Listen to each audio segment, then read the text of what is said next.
Well, it's fascinating. I really. Yeah, well, thanks again. enjoyed You listening bet. to Are you hanging out, General, or are you going to it? Are you hanging out or are you going? No, I've got to go back. End of July. That's okay. I wasn't speaking just about climate. I was at a chip party. Yeah. Getting this all on a page. Well, Lexine was there. I saw it. Speak in the same nomenclature. I've done wargaming for. Where are you at stake? Well, at the present time, I'm in economic. I think I'm business affairs. Working on internet government. Thank you so much, everyone. And Jamie, could you go and get folks from the lobby, because this wasn't actually a break and we need to move on to the next panel for the live stream and other things. So we didn't, and all of this wonderful chatter that's going on, there's a full reception 2 hours later on this evening where we can continue these conversations. But I'm really eager for us to finalize our presentations today. And Connor, if you'll join us. Tom, Connor, we're awaiting your participation up here. So I'm pleased to end our session today with the panel that relates perhaps most to the core of ND Gain's everyday work, which is measuring adaptation, how we use the measurement to inform risk and opportunity, especially in developing countries around decision making. So I'll hand it off to Jennifer Haverkamp, and thank you all so much. Are we on? Great. Thank you very much, Joyce. And as she said, everybody, come on back in because this wasn't a real break. We have a really great panel for you before we end the day and go to the reception and the keynote speaker. So I want to give our folks as much time as possible to talk. And as Joyce said, we're really circling back here to some of the core purpose of ND Gain, the index, and how we measure adaptation. What are the challenges around adaptation? And I think we've got a lot of expertise here on this panel, as well as folks in the audience, to explore that question and to help inform ND Gain in their work going forward. With that, I would like to hand it over to my colleagues. Each of them is going to give a little bit of context around their organization and how their work relates to this, and then some opening remarks. Then we'll have a question and answer back and forth amongst ourselves, and then open it to the rest of you. Tom, would you like to go first? Oh, I'd love to go first. Okay. First, we got Tom Downing, who's the Chief Executive Officer of the Global Climate Adaptation Partnership. I was telling these guys that pass me your headlines, because then I can go first and I'll tell you, I'll be your spoiler. I've been in this game forever. And one of the privileges I actually had this winter, I went back to where I started, which was Boulder Creek, Colorado. And we'd done 5 or 10 years of work there in improving floodplain management. And then a year ago, almost this week, I think they had major floods. And I went back in December. And hey, it worked. The resilience we build into the institutions, we didn't use that word, by the way. We'll just call it floodplain management. The structural changes and the behavioral changes, everything worked perfectly. Next river up, catastrophe. But the sobering thing is that was a whole lot of work. It was a lifetime of Gilbert White's work. I was just one of the grad students there. And then it only paid off 30 years later or 40 years later. So this game about resilience, I think in measuring it, we've got 2 big problems, and they're kind of obvious. One is you can't measure the future. There are people out there who will give you impact models. Oh, by the way, some of us decided we ought to be a little provocative at the end of the day, so, get the energy up. But you can't measure the future. You can anticipate, you can think about it, you can scenario-wise, but you aren't going to be able to measure it. The second is that adaptation is a complex process. I brought my graphic. This is a painting I commissioned of the adaptation landscape. All right, now here's the real problem. You can see where you are down here in the pleasant environs of Wilson Center, but you actually can't see anything over there. You get a peek, and then you think, oh no, or you get an expert like me saying, well, it's going to be like that, but it's not. We don't know. Very complex. So the process that you are actually trying to measure is one of navigating a future you can't see and a process that's complex in the classic sense of complexity. There's scale dependence, there's reflexivity of the agencies between individuals and institutions, and then path dependence. It's a very chaotic process. However, people need to make choices. And so you need some metrics of that process of finding your way, even if you can't measure everything or quantify everything or put it into one place. Now, the approach that we're taking asks 3 questions, and I'm not going to give you all the answers. But the first is, how do we structure the problem? And I think that's a real gap. We assume resilience is a universal property of all processes, and therefore all we need to do is pick a few things and it'll work. But actually those processes that we're dealing with can be simple, with simple management, in which cause and effect are well understood. Push it here with another 1 degree of temperature, as we saw with the CRS modeling. You get this kind of impact. That kind of impact can be mitigated with this kind of technology.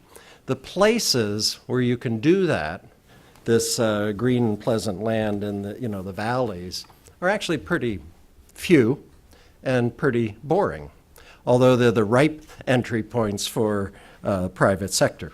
On the other hand, you get landscapes of chaos, where there is no history that you can observe that tells you what the present is or what the future will be. I was real pleased to hear about Aleppo.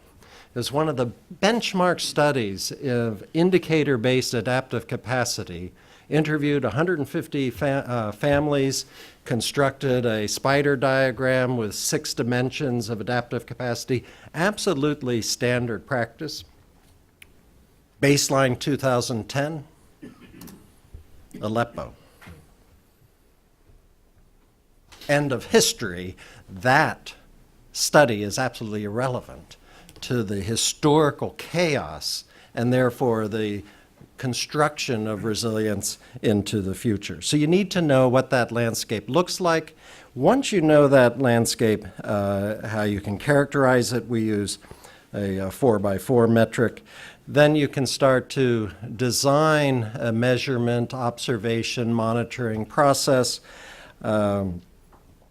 beacons that can be measured, where you have value chains that can be measured, let's say, use cases of behavioral decision making, which are formal agile software. Somebody in the audience was mentioning that earlier.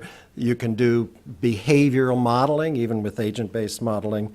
And then you can start to construct we call it a dashboard. It's not just a set of data tools, but a view that the user starts to get a sense of where they fit, where the complexity is, where the boundaries and the beacons are that would allow them to move forward. So to me, the measurement problem isn't, do we have a metric? We have lots of metrics, but do we have a theory of change with guidance in terms of what approach and methodology and toolkit you would use in those very different situations? And then I think you can actually make some pretty good progress in very specific situations. But until you do that, you're going to continue with this floundering around key performance indicators and global readiness indicators, because they can't be applied generically. I said earlier, I'm a real fan of this stuff, so don't. But it's the afternoon, and we can be a little more aggressive.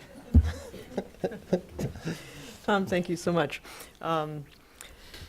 Lauren, would you like to go next? Excellent. Yeah. Lauren Livovich, who's the Director of the Emerging Market Growths and Partnerships of MWH Global. Be provocative. Okay. Thank you. Thank you, Jennifer. I think first I'll take my 30 seconds here to thank Joyce and the ND Gain team for inviting me and continuing to have me be part of this very important conversation. It's an honor to be here today. And the work that ND Gain is doing, I think, is really, really important. And I want to applaud them. It's important because it's helping to advance the dialogue on adaptation, which is what we're doing here today. It's important because it's helping to mobilize investment where it's needed most. And it's important, I think, because it helps us understand where we individually can best contribute to such a global and complex set of problems, as Tom just eloquently laid out. So again, thank you for having me here today, and thank you for the good work that you guys do. My name is Lauren Labovich. I'm a director of emerging market growth for MWH Global. We are a global engineering and consulting firm specialized in water and natural resources for built infrastructure and the environment.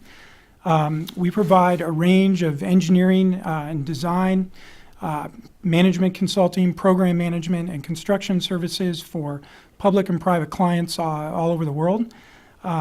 We are a global leader in water and wastewater and hydropower, and other environmental and infrastructure-related services. And so we really are on the front lines in many ways of helping to, address and reduce vulnerability and improve the readiness of the clients and the countries in which we work. And in particular, when I look at the ND Gain Index, for instance, we can make important contributions to access to water and access to sanitation, to water storage and conveyance, to helping to improve the stewardship of watersheds and energy resources, and even help out institutionally with respect to ensuring that there's good enabling environments that attract private sector investment into some of these issues. We as a company, I think, because we understand our role in this larger conversation, we are really trying to adjust the way that we do business and make sure that the services that we provide to our clients are responsive to the market needs and the needs of society in general.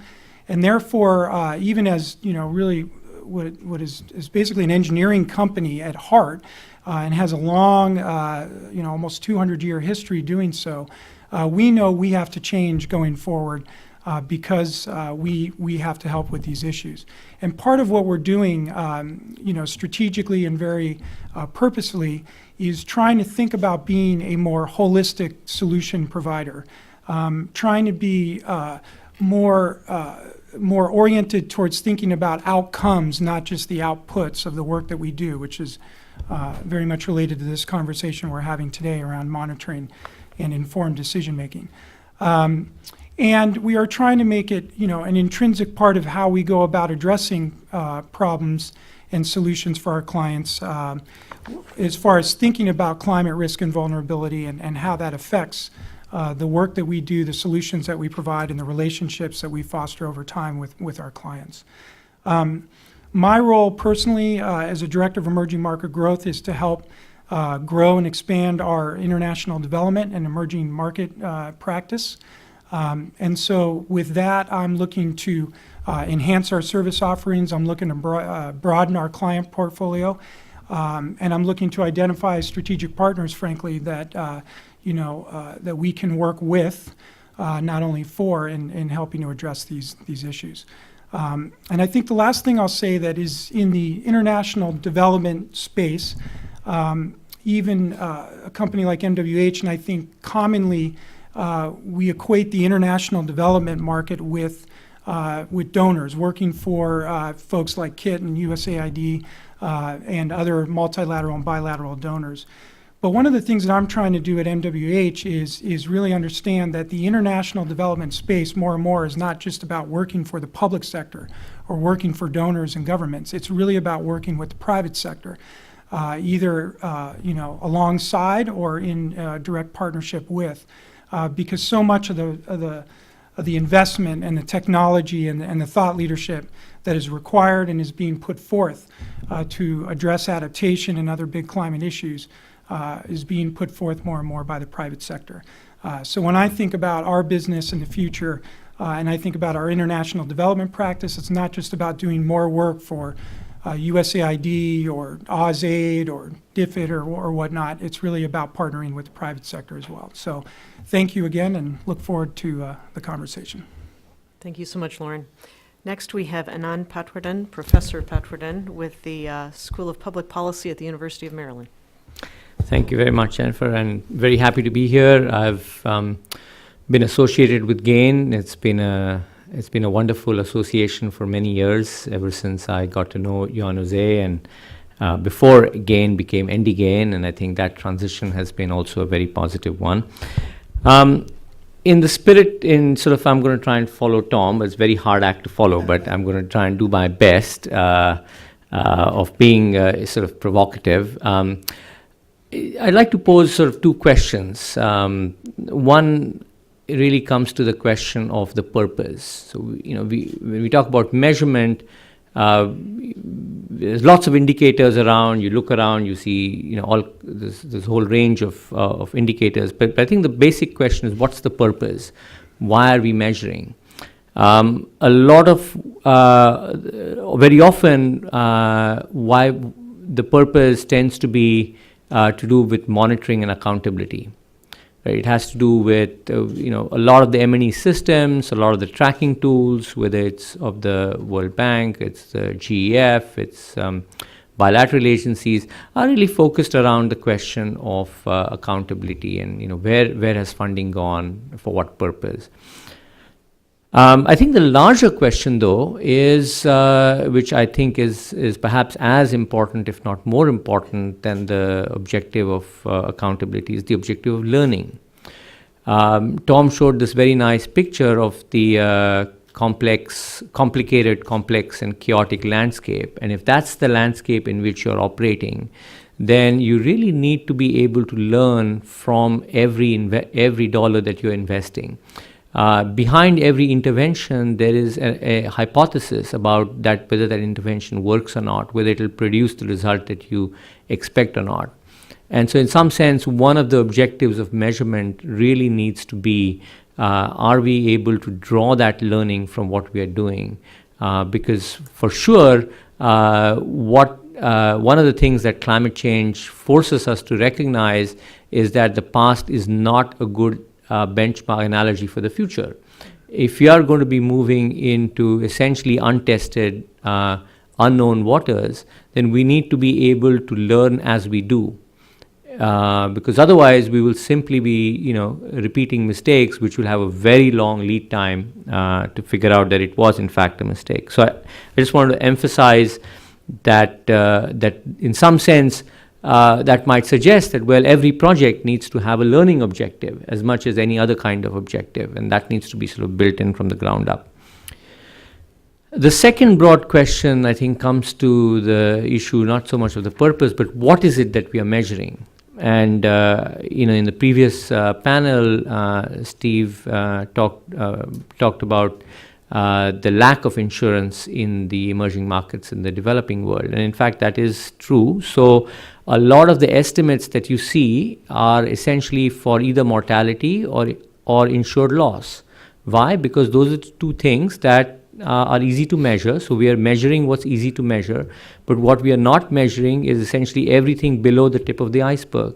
There's an entire array of effects in terms of uninsured losses, in terms of what communities, households, and others experience from hazards, which are real but don't appear, and so we have no idea of even what we are managing, and in a sense, until we have learned the ability to measure it. The corollary to that, of course, is because these effects are real, even if they don't show up, there is an entire array of private adaptation which we are also not recognizing. So the moment we talk about adaptation, we are talking about building a seawall, large public infrastructure. It's really the state that's kind of driving it.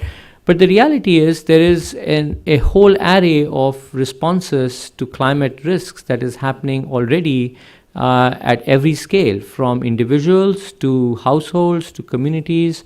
So in some of the work we have done in cities in the developing world, in Mumbai, for example, what is the first thing that anyone living in an apartment does if you're living on the ground floor of an apartment building in a flood-prone area? Well, the first thing that you do is you raise your toilet, because the first thing that happens when you have a flood is that the sewer system backs up and the water comes back into your house. Now this is, one might say, well, this is a trivial thing, but this is, there's an entire array of these responses that are already happening, and we have no idea. We're not capturing their costs, we're not capturing their effectiveness, we have no idea what the spillover effects are. If every housing society raises their lot, what does that do to the neighboring lot? So that's, so I think the second broad point I wanted to leave you with is this whole question of what are we measuring, and I'll argue that we're in fact not measuring much of what we should be. And so I'd like to then just wrap up with some sort of bring it back to GAIN. And to me, one of the strengths of GAIN has always been this emphasis on the readiness aspect. I mean, I think that is one of the more fascinating ideas behind this broader construct, is to try and build a better understanding of what constitutes readiness. Now, how do we think about that idea? And what are the determinants? It's economic, it's technology, it's social capital.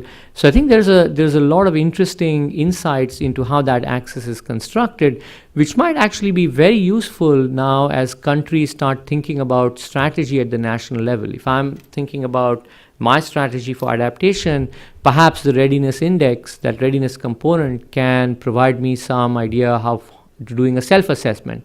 How do I use that construct to figure out, where am I in that space, which elements are weak, which elements are strong, and sort of use that as an input, in a sense, for strategy and planning.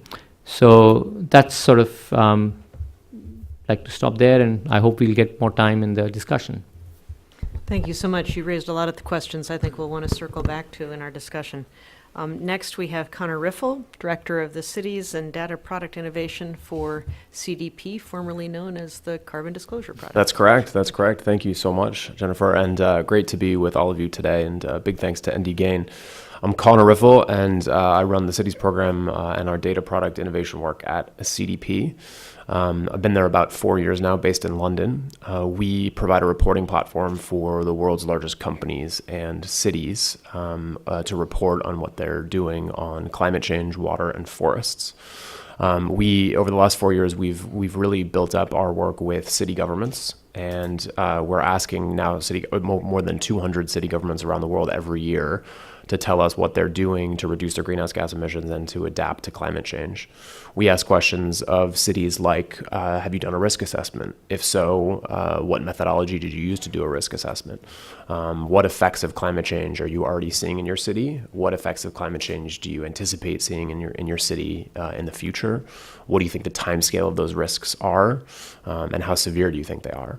So we're right on the front lines of this question of what is the appropriate thing to measure. And I just want to mention very briefly, because I really am keen for discussions and questions from everybody, but just a few of the problems we're running into in this experiment to provide this platform for city governments. I mean, one of them is obviously, especially in developing countries, just the capacity issue, capacity to adapt to climate change, and capacity then to measure any indicators and provide those indicators to the international community is just really lacking. And I think this is reflected in the GAIN index as well, and seeing a lot of those developing countries at the top of the vulnerability part of the index. I think we see that firsthand in just the difficulty that cities have in gathering this data and actually doing any of the work.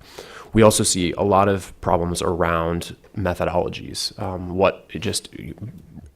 There aren't enough good, robust risk assessment methodologies that city governments can use to figure out, hey, if I want to do a self-assessment, what indicators do I look at? What data do I go for? Which data do I request from all these different departments?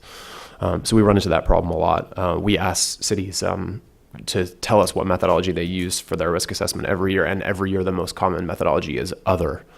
So it's kind of a wide world out there of different options.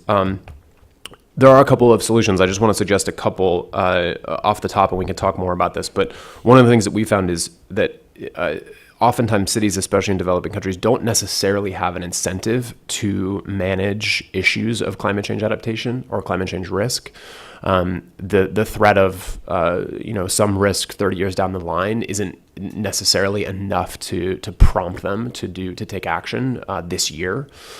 So we find that the process of just inviting them to report every year on that is a big driver of action. So once they see, okay, hey, the international community wants this data, they're interested in what we're doing, maybe it's something we should take a look at. I think that we've found that has a really important sort of catalyzing effect on the city taking action. The other thing is, this idea of annual measurement, I think, is really critical. I think a lot of the measurement, especially going back 10 years around mitigation, happens every 5 years, because that's the only time that a city can pull together the measurement process. And it's very difficult to see trends. It's very difficult to see red flags when you only measure once every 5 years.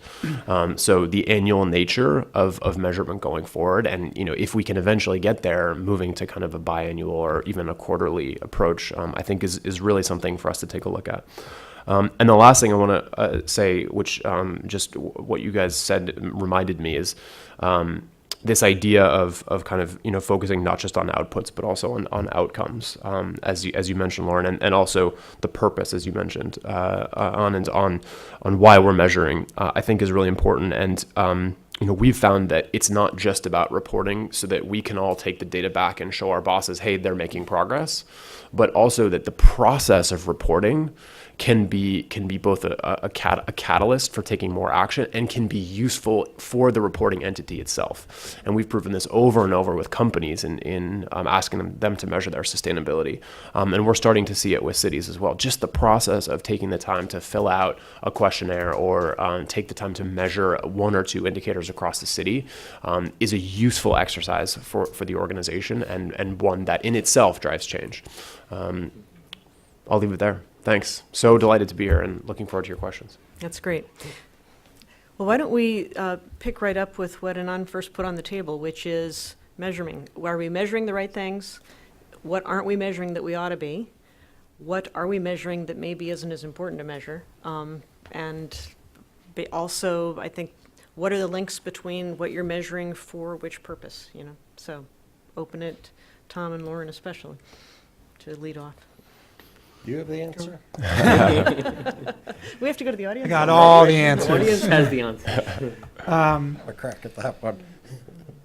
Yeah, I mean, this is a big question, but when I think about what we need to measure that we're not, I mean, we're measuring so much. In so many ways, we're measuring a lot. It's just making sense of it all, as so many others have said.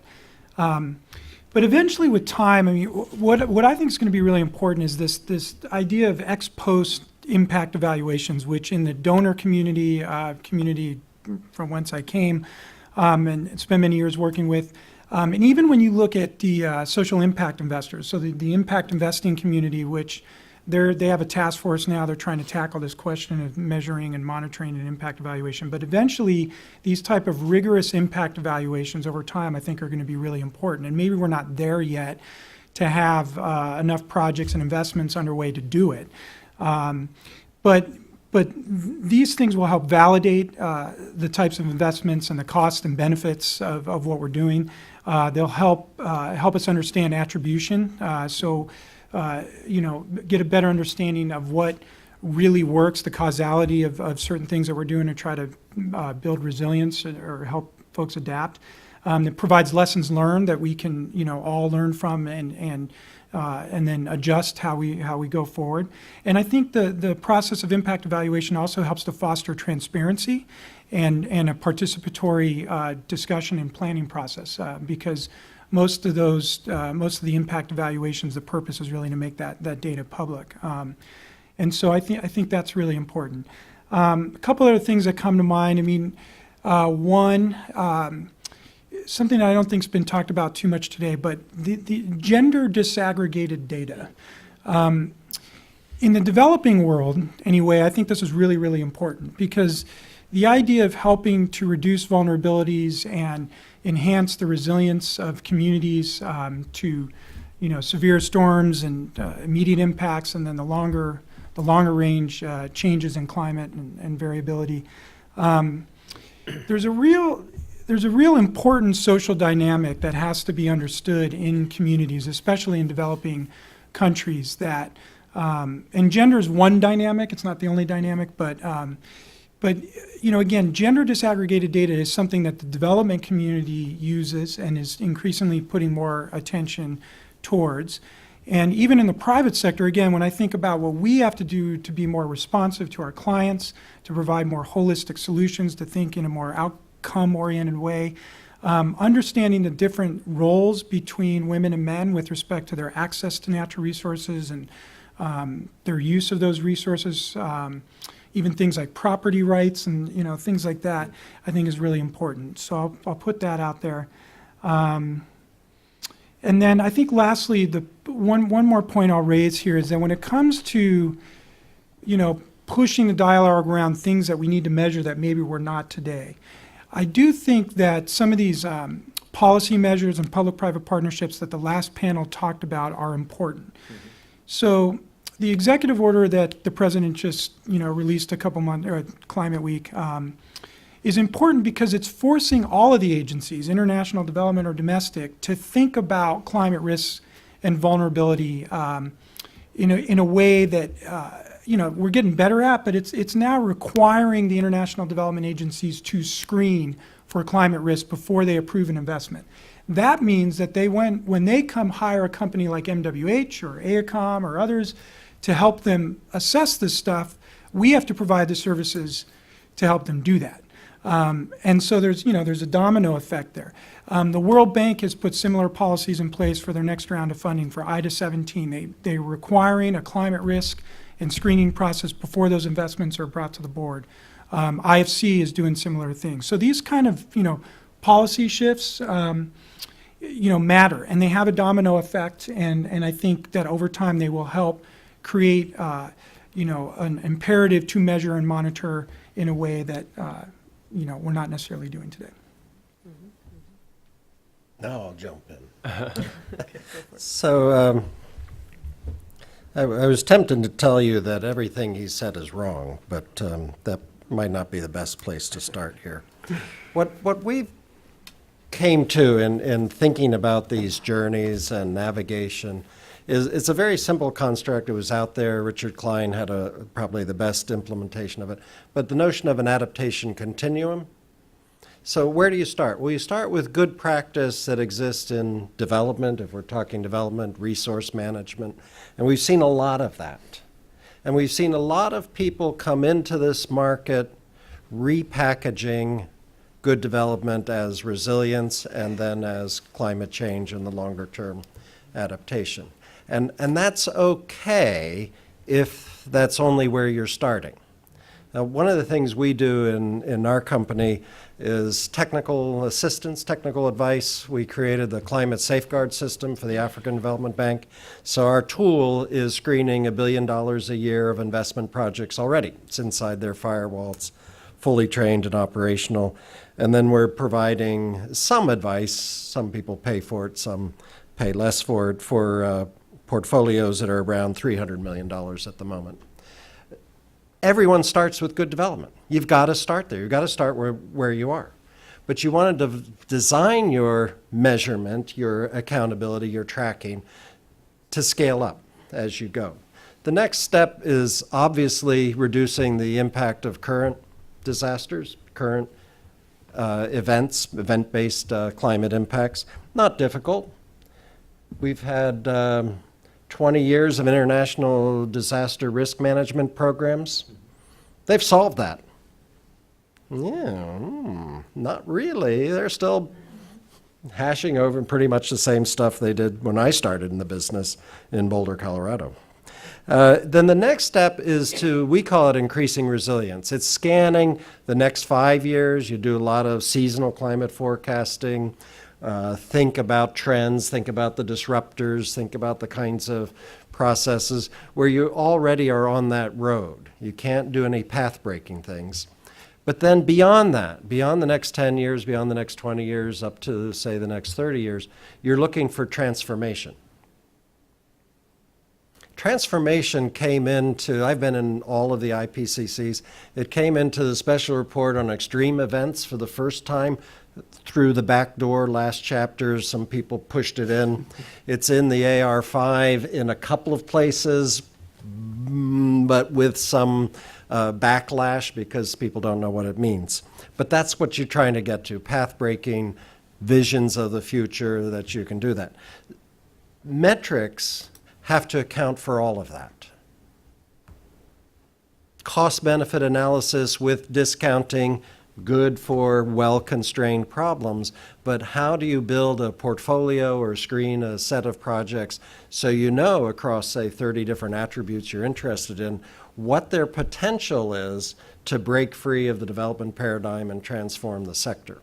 And so that's the kind of toolkit that I think is going to lead to aggressive transformation in the business.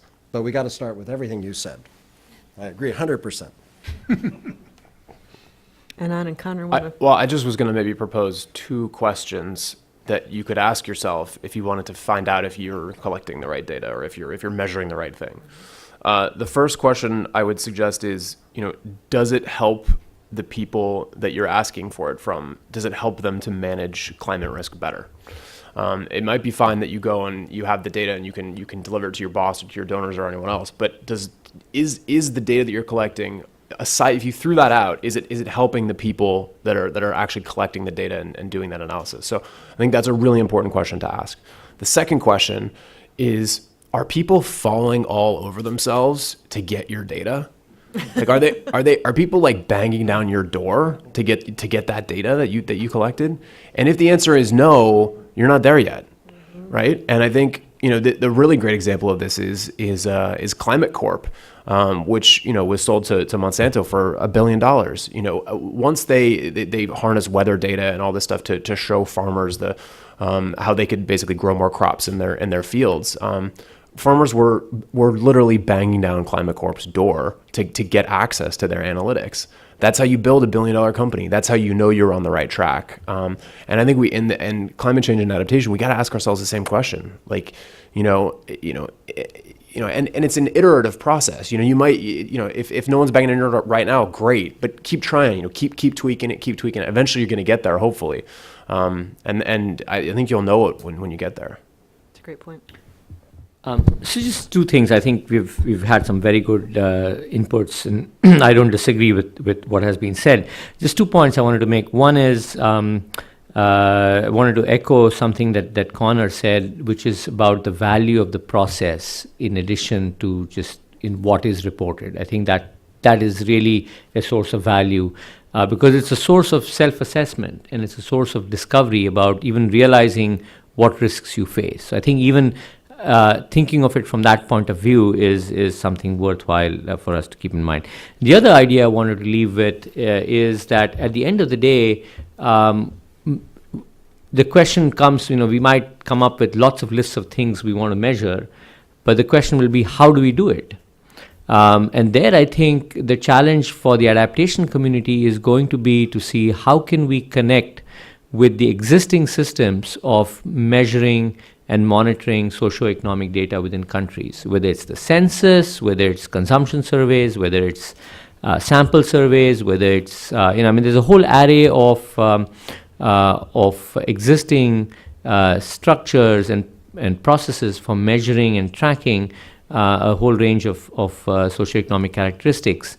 And of course, one of the challenges that we'll immediately face in many developing countries, those are not there. So it's not even a question of saying, whether we are collecting the right data or not. Maybe the data is not there itself because those systems are not there. We don't have a way of measuring what even we want to measure. So I think the challenge, though, for our community is going to be to figure out how do we make those connections with existing systems. In some cases, maybe we have to actually strengthen them or modify them. But I think that's a very interesting aspect which we might want to think about. Mm-hmm. Sure. Go ahead, Tom. Anand and I wrote a paper in the seminal protocol on how to adapt to climate change, adaptation policy framework, a long time ago. Everybody got that on your desk? Disappeared. We did vulnerability benchmarking. And sometime after that, I think I was noodling with we call it noodling now, I guess we were brainstorming, and asked Adnan, why doesn't that work, vulnerability benchmarking? And he said, well, the problem is the value of information. And that's the model we should be using. The value of the information is in making a decision, not in having a risk assessment, but having it connected to a decision process. And we take that central, but it just occurred to me as you were talking that the value of information and monitoring and measuring is not in having that benchmark, but in making that decision. For a while, I sat on a long time ago, the crop forecasting committee in the government of Kenya. And the most important information wasn't the statistical surveys, the air photos, they had all of that. It was the PS coming back from his homeland, which is in the highlands, and saying, their crops are everywhere, or nothing's growing. And that triggered the committee to alter their assessment. Yeah, sort of. And I think that's a great segue to another question, which is about the scale of the data that's being collected. And a lot of what ND Gain does, a lot of other data that we have is at the national level or the continental level. A lot of the adaptation decisions that have to be made are at the local level. What can we do about that? What are the ways to bridge that gap? Or how do you see that as a problem in the work that you do? Cities. Well, yeah, I mean, I think the clear answer on, at least from our perspective, is definitely that the more granular, the better. I think, national governments and using government kind of jurisdictional areas at the national level, the regional level, and then the city level is a really good kind of structure for how to structure your data. But we'll see it go far beyond that. I definitely see climate change adaptation data taking a similar trajectory that we've had with corporate sustainability data and that we've had with city mitigation and greenhouse gas emissions data, which is that every year it gets more granular and it gets better. I think it's on that road, and we're going to start to see it filter down. We already are from national to regional and state, and then to city, and then even to the neighborhood level. Yeah, I agree. I mean, I think this is, again, one of the challenges of measurement is if you're measuring something, you've got to be able, you can actually resolve the signal in the noise. Otherwise, you're measuring at a level where you can't see what's happening. And that is a challenge. And I think one of the solutions, so there's a couple of things we might need to think about. One is, how do we actually make the existing data collection processes more robust, because they are also difficult. The other is, are there non-traditional sources of information? I mean, are there crowdsourced reports of things working or not working? I mean, how can one sort of connect and some of this might not have the same level of rigor as, let's say, official statistics, or it's coming in through a variety of different forms. But I think we are going to have to deal with figure out how to deal with data of that kind. So I think that's another potentially interesting source of information. Can you give an example of useful crowdsourcing of data? So, for instance, you can think of people self-reporting about the state of the infrastructure, capturing it, sending out messages or posting photos.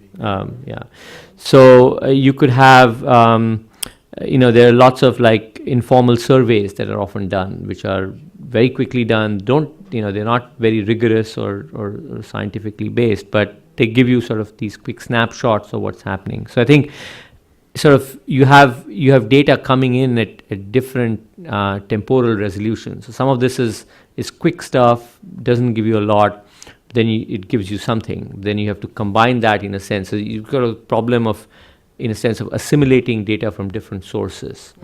Connor mentioned that a lot of the reporting naturally follows jurisdictional lines. Very often you want to match what comes from a jurisdictional or an administrative boundaries with spatial data, which has a different way it is structured. So I think there are lots of these questions of how do you merge and assimilate information, which are going to be important. I would imagine that also going into areas of mining big data or how to use social media to gather information may also be useful down the road.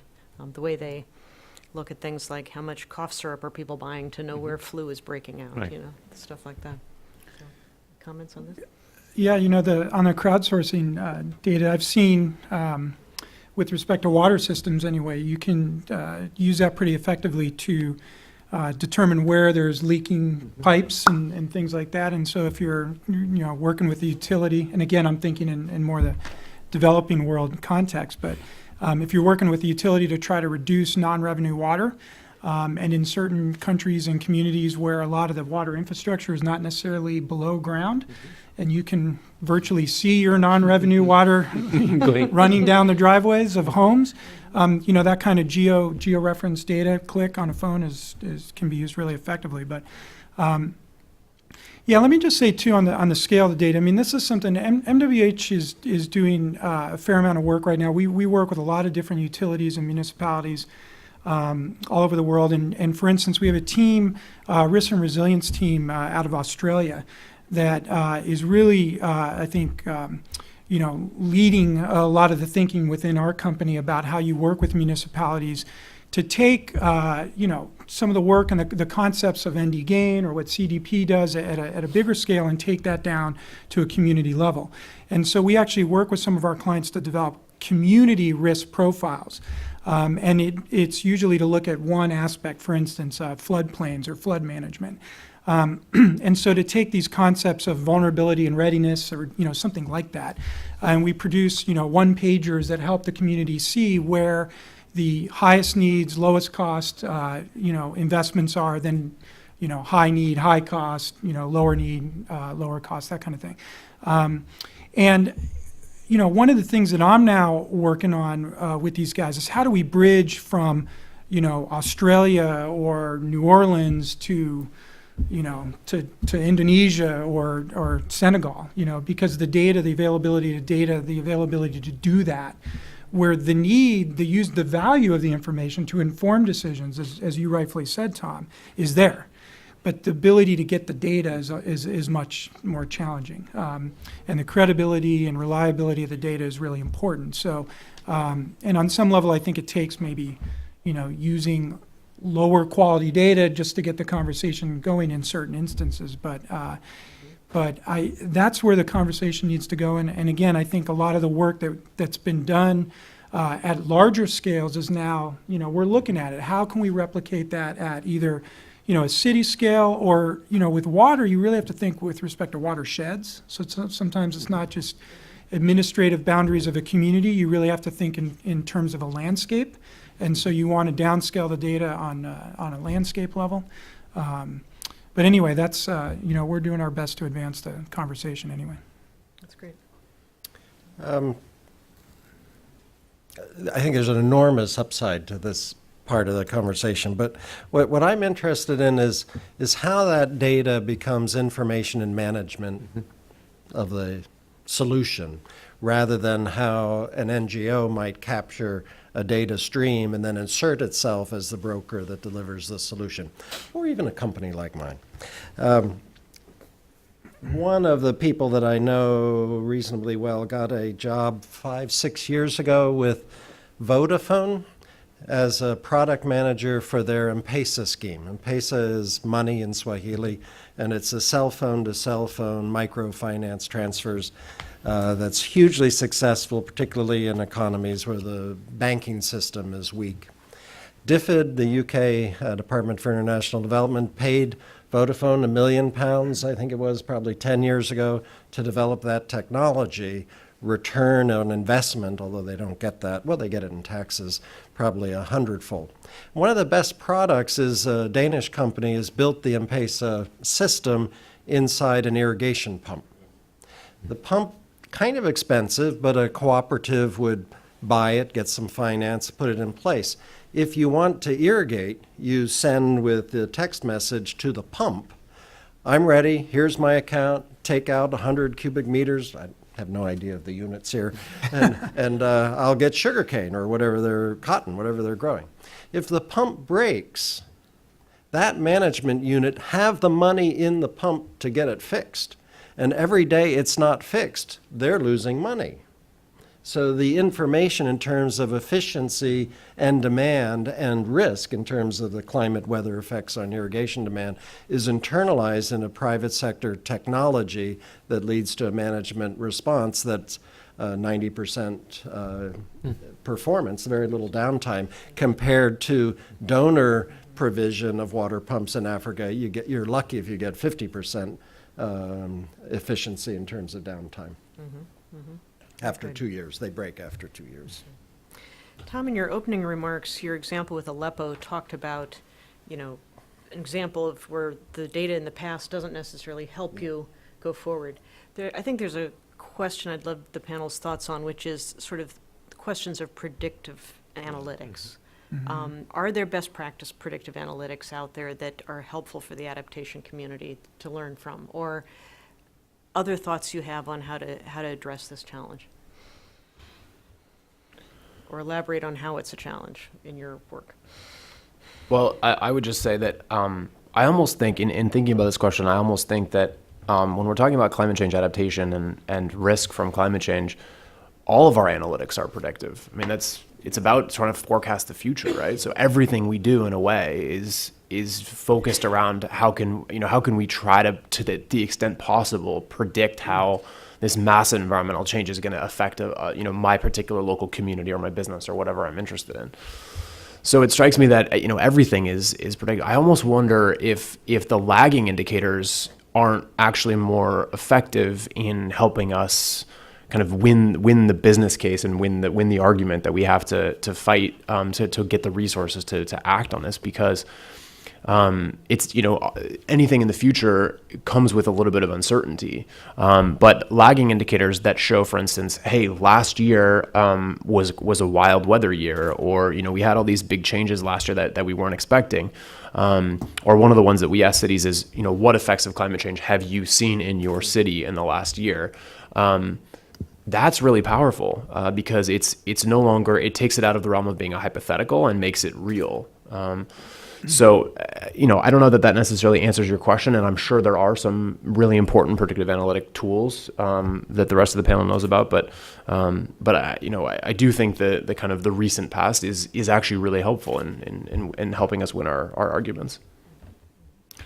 So 2 points, and this is really good question, because in some sense this is a challenge, right? So you are looking at a future which is uncertain, and I think we can sometimes make too much of uncertainty because it's often seen as a way of saying, well, there's so much uncertainty that you can't really do anything.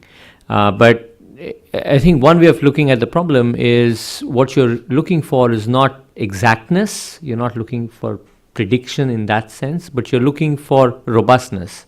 That is, you're looking to see whether, in broad terms, your decision is robust under a range of future possibilities.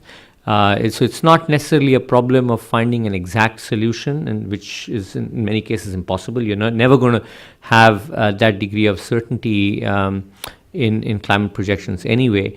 But sort of converting it more into a question of robustness, of saying, well, at what point will you end up having to change your decision? And the other sort of analytical tool, which I think is very helpful, is really that you need to combine then your climate outlooks or climate outcomes with socioeconomic futures.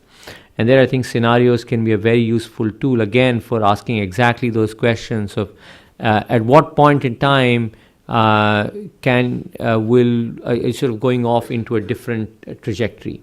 Because I think one of the important challenges is in figuring out when we are looking at, over a 20, 30, 50-year time horizon, at what point will we have a very different baseline. And so, trying to think about that in sort of scenario terms, that under what conditions will we actually start having a different pattern of development in the city is, for instance, is important sort of addition to just looking at it, the climate outcomes. Yeah, the way I was going to answer this question is basically bring up the scenario planning, because I think there's a lot of predictive analytics that I mean, look, we're predicting weather and predicting finance and economics and markets and demographic trends. And so all those things, are and should continue to inform the predictive analyses that we do with respect to climate change. But, and sort of building off the panel previous to us, I think maybe more so the ability to do some good scenario analysis, robust, almost game theory, like the military does. And I spent 9 years working in the U.S. government before joining MWH a couple months ago. And in some of the work I got to do there on climate change, I worked with agencies across the government, including DOD and CIA even and whatnot. And, that question of how do you do scenario analysis may be the more relevant type of analysis that we need, because you're not going to predict it with precision. Like you said, you can't just say, this is what it's going to be, let's manage to that. You have to manage across a variety of scenarios, understand, probability and an impact and all those kind of things, and really make decisions around that. So having real robust scenario analysis may be where we can really learn from and leverage the most. Very good thought. I spent a year on a panel with a guy who was on the British Monetary Policy Committee. They're the ones who set the interest rates, or the Bank of England rates. It's a very qualitative process. They got all the numbers. And it comes down in some cases, well, the committee was split 4-2 and the chairman overruled one, so we decided we didn't have a quorum to change the policy. And I'm a great fan of qualitative metrics. A AAA bond is better than a AA bond, but it's not 10% better. It's a whole different argument around the evidence that they have of the change. But I think this point that those kinds of qualitative understandings come out best in a scenario analysis. And that came up earlier in the insightful interventions from our organizers. And one of the things I've questioned, I've proposed, there are no scenarios of adaptive futures. There's scenarios of emissions, those are pretty well done, lots of argument about them. A lot of scenarios of vulnerability, a lot of scenarios of big development drivers. But when you ask these questions that we're doing today and the readiness, is there a core set of scenarios that are very qualitative, very contextual, very actor-specific and grounded? There aren't any. We make them up as we go, but there isn't this grounding, and yet I think it's a way we can get very big benefits in relative measurement of the adaptive pathways. That's great. That's great. I would like to open it now to questions from the audience. Right away here, sir. And if you would, please state your name. Thank you. Alan Loeb, attorney in Washington and also sometimes professor of environmental policy. So the theme of the session was being provocative. So I'm going to ask something that's a little bit provocative. And I don't want anybody to think when I ask this that what I'm doing is questioning the need for adaptation. In fact, it's essential. But I do want to take on the assertion that was made by Tom and Anand, both of them, that this doesn't have a history, and at least not a history that would give us lessons that we can adapt to. And in fact, if you define the question, as we've done all day actually today, as a resource question rather than a pollution question, and an industry question rather than a regulatory question, then probably you're short of historical precedents. But if you do look at it as a pollution question and a regulatory question, the climate change issue has a direct antecedent and provides lots of lessons to what we are doing even here today, how we formulate our thoughts about it. So without going into the story,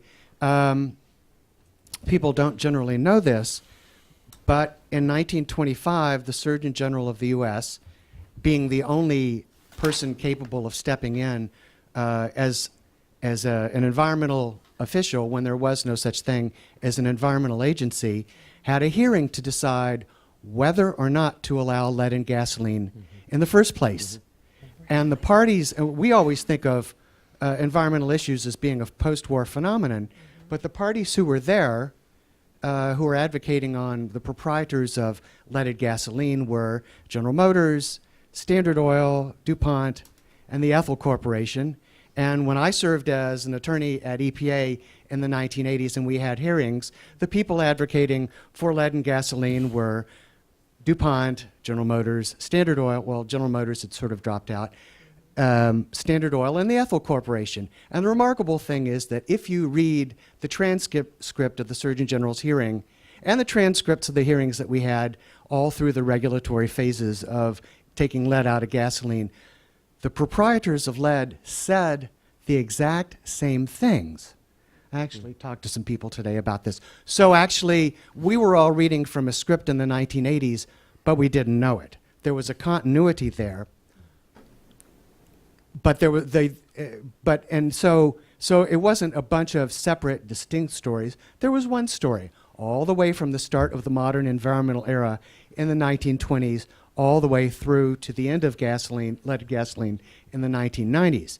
And so it turns out that the arguments that they were making are very much the same arguments that the carbon industries are making now regarding, uncertainty, the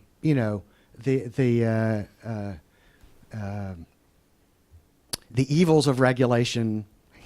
You can go through the list, but it's really worth considering that the old phrase, if you don't know your history, you're doomed to repeat it. And actually, with the carbon issue, with climate change, we are specifically repeating the same set of policy errors. And in fact, we've adopted in our way of framing it the way that they decided to frame it, and they invented this framing in 1925, the industries did, because there were several alternatives. But this is the one we went with, and remarkably, it's still the one that we're using now. There are many lessons. If anybody wants to ask me about it, I'll be glad to give them a 6-hour lecture, which I give my students. Look but for this I'll- guy during the but reception. I'll cut it off there. That's But great. No, I think, really I think appreciate it's that. worth knowing that there actually is useful history. Absolutely. Sorry to be long. No, that's all right. I'd like to take one or two more questions and then let the panelists respond. Andy. Thanks very much. It was heartening to hear a major portion of the discussion directed toward crowdsourcing. And I'm sure the practitioners know this, but it's worthy of maybe attention. The OpenStreetMap space is really important. But Truth in Advertising, also the State Department, in its Humanitarian Issues Unit, its Geographer's Office, I'm glad to say, has opened something called mapgive.state.gov. And this is inviting practitioners to look at political geography and to look at humanitarian upstream preparatory spaces, if you will. But crowdsourcing was very instrumental in the Haiti recovery, for example. It worked for about 2 weeks because the people on the ground were the censors. They were telling our people where to go, where there was a particular loss of service, where they needed communication. But after the recovery process really began and we had power on the ground and we had water treatment and so forth, the crowdsourcing waned in its capacity and its value. But it's there, and it's a very important thing. And OpenStreetMap is the space, and this mapgive.state.gov is worthy of everyone's attention. Nice. My question, though, comes back to the question of the executive authority, the executive order, and organizing the federal government around this principle. Look through the lens of resiliency and climate change as you now render your development assistance programs. The federal government is a slow supertanker to turn. So you folks have a very direct influence and also clientele, I assume, in the municipal and state and local government spaces. It's there, I think, that the more nimble reactions can begin, because Washington is broken, and for the foreseeable future, the supertanker will not turn on these points. So I'm wondering if you might reflect on the more nimble state and local government process and bringing all the community of interest together, which include the governors, the legislatures, the business community, the academic community, and the NGO communities of the great 50 states of this nation. And that in the strategic horizon scanning envelope and lens, which was why I mentioned 2030, Global Trends 2030. I couldn't agree more. My first boss at the Department of Energy was the first Energy Information Administrator. His name was Lincoln Moses. He was a statistician from Stanford. He's deceased long ago. This was 1977. And his first forward to the annual energy review of 1977, he said, there are no facts about the future. However, we could proceed in great peril if we don't try some horizon scanning and notionally scenario-based approaches to the big picture. And as we say, you can't resolve it in great specificity, but you can sure get on the barn door.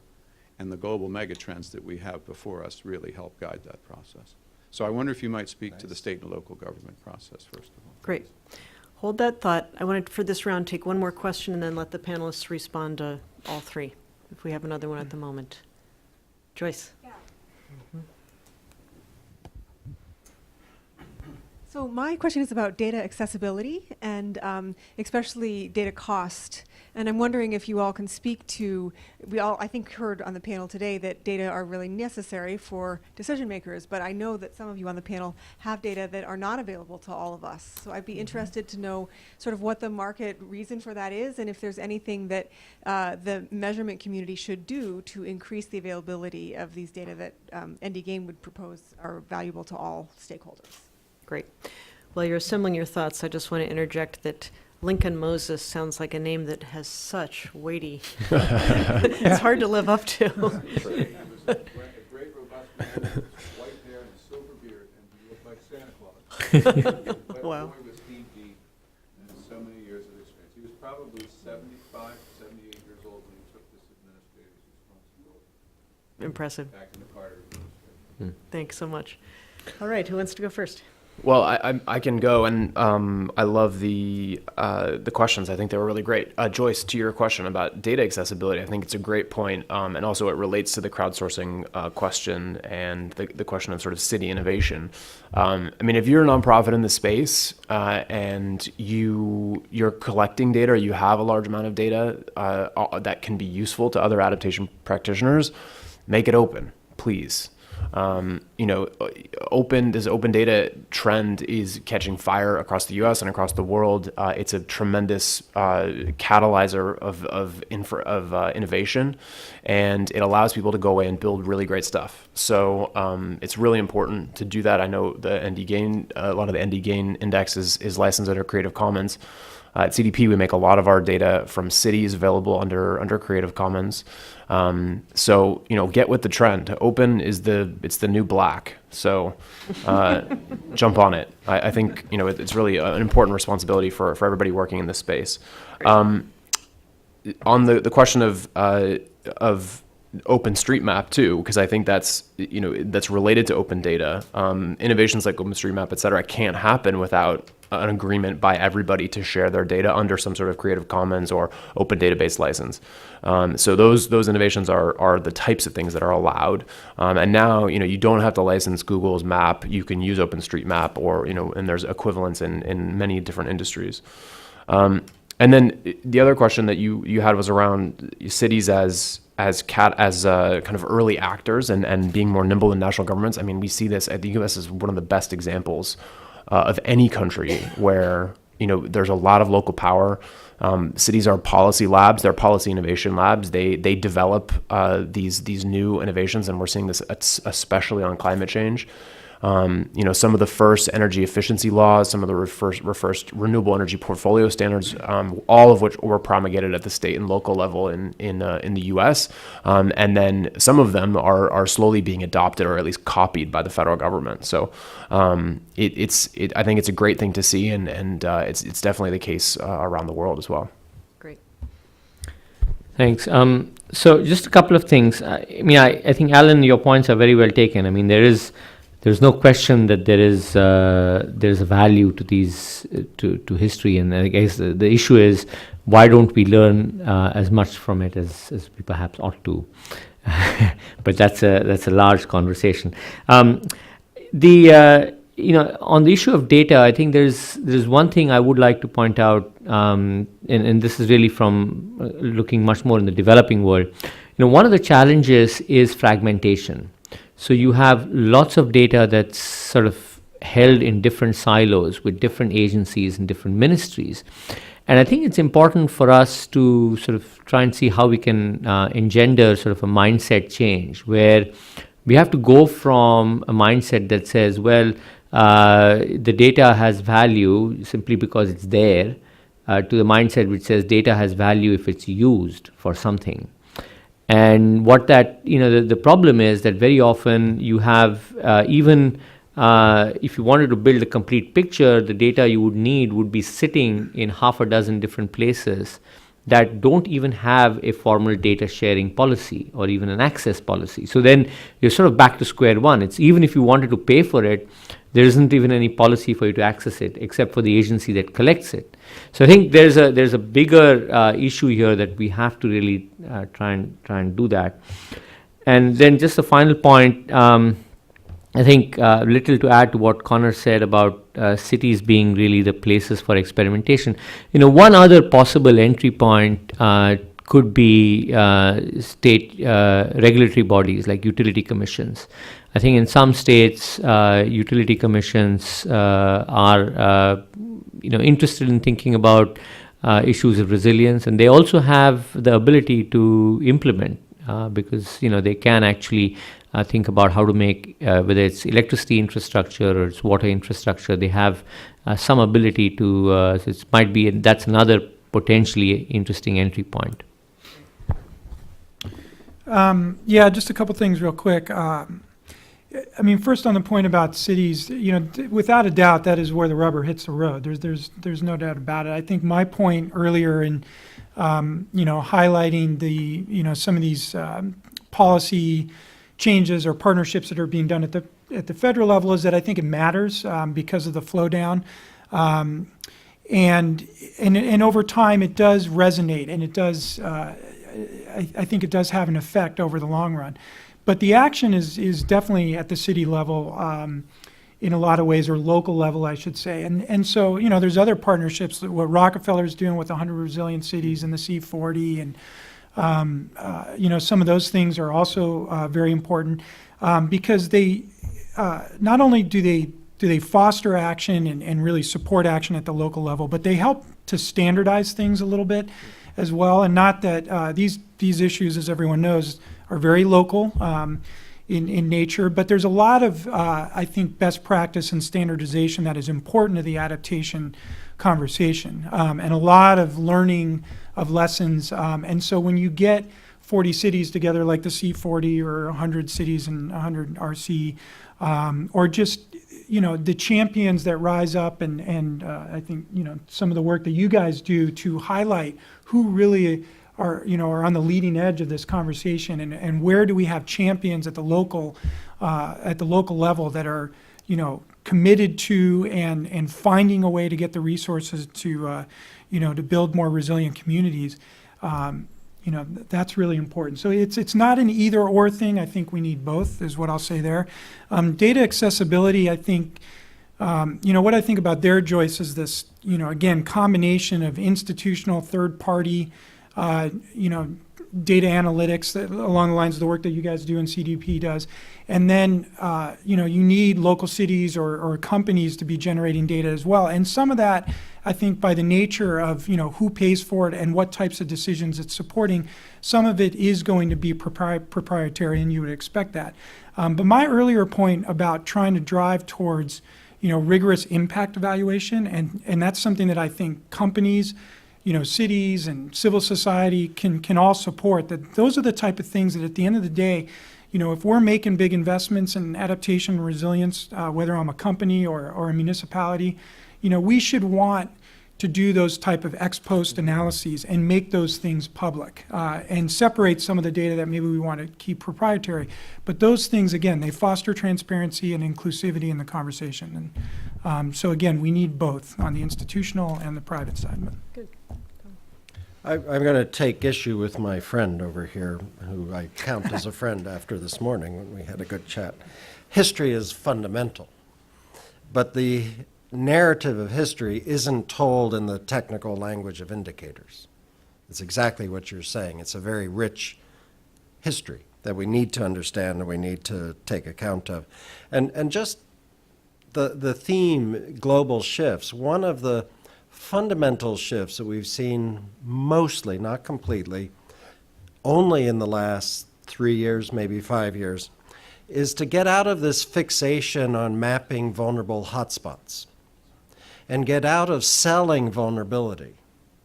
Salim ul Huq, one of my mentors, will say, Bangladesh 5 years ago decided as a political establishment and an expert community to stop selling catastrophe and start selling leadership. Now the question is, where do we have those laboratories of innovation, leadership, readiness, brilliant intervention into that global shift that JJ brought in at the very beginning?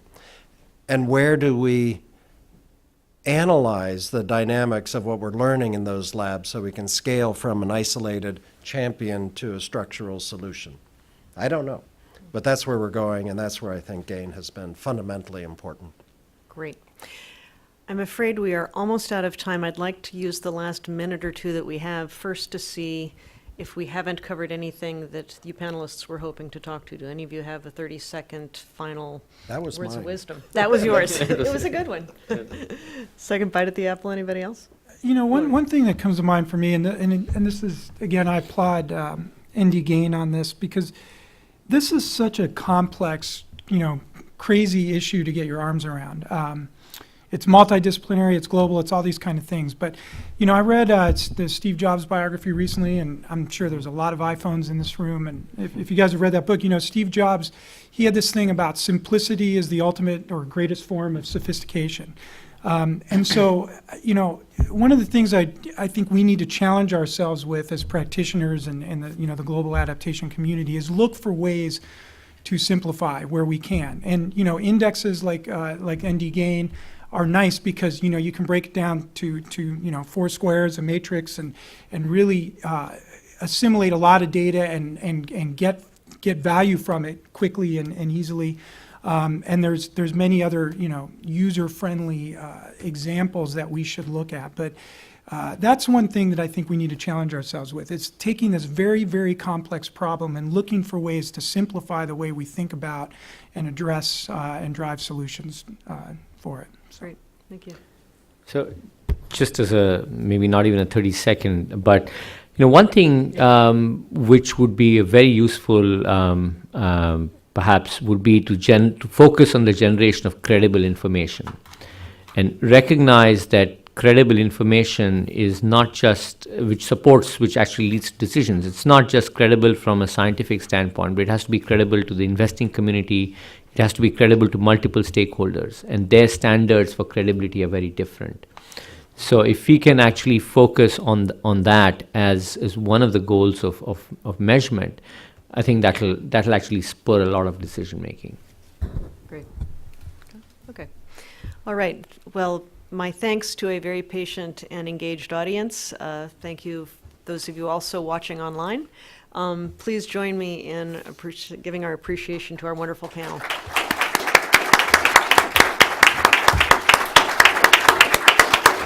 Yes, thank you so much. What a great cap to a set of wonderful panels today. I invite every one of you to join us across the way in the dining room, where Ann Thompson will be sharing a keynote with us, and we can also make merry and continue these conversations for the next hour or so. So plenty of drinks and eats next door. Thanks. I